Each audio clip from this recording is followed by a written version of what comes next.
একজন নাকি বউর সাথে ঝগড়া করছে, বউ খুব দজ্জাল মার্কা আর স্বামীও ঘাড় বেঁকা, কেউ কারো থেকে কম না। ঝগড়া বাঁধলো, কোন রকম বউকে সে নরম করতে পারে না। শেষ পর্যন্ত স্বামী বলল, তোর মতো দজ্জাল মার্কা বউর সাথে আমি থাকবই না, একদম না, আমি এক্ষুনি বিদেশ চলে যাব। এই কথা বলে চিন্তা করলো যে বউ অন্তত আমারে ধরবে, মাপ চাইবে। তো দেখে যে বউ মাপটাপ চায় না। তখন প্রেস্টিজ কনসার্ন হয়ে গেছে। এখন খাতা বালিশ কিছু গুছাই টুসাই ব্যাগ ট্যাগ ভরিয়া তারপরে দেরি করতেছে যে একটু কম্প্রোমাইজ করে নাকি। তো বউ সে কম্প্রোমাইজ করছে না, সেও জানে যে ও কদ্দূর যাইতে পারবে। ব্যাগ ট্যাগ গুছাইয়া এরপরে মাগরিবের একটু আগে বারান্দায় গিয়ে নামছে।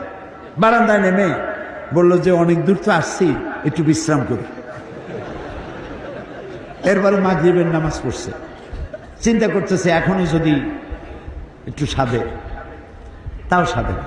তখন মনে মনে বলতেছে যে স্বগতোক্তি একা একা বলছে যে মানুষ না পাখির জাত, এই মাগরিবের আগে কোথায় ছিলাম আর এখন এলাম কোথায়। বউ কইছে হইছে তোমার বিদেশে যাওয়া, গর্তে বারান্দায় গিয়েই কও যে এখন সন্ধ্যার আগে ছিলাম কোথায়, এখন আসছি কোথায়। তোমার আর বিদেশে যায় কাম নাই, ঢোকো আমার মশারির তলায়।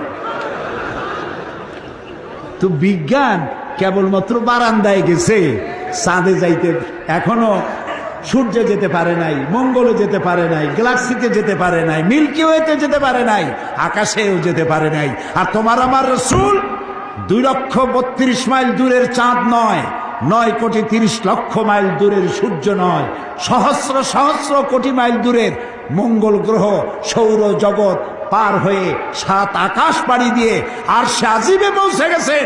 দুনিয়ার বিজ্ঞান কিয়ামত পর্যন্ত সেখানে পৌঁছতে পারবে না।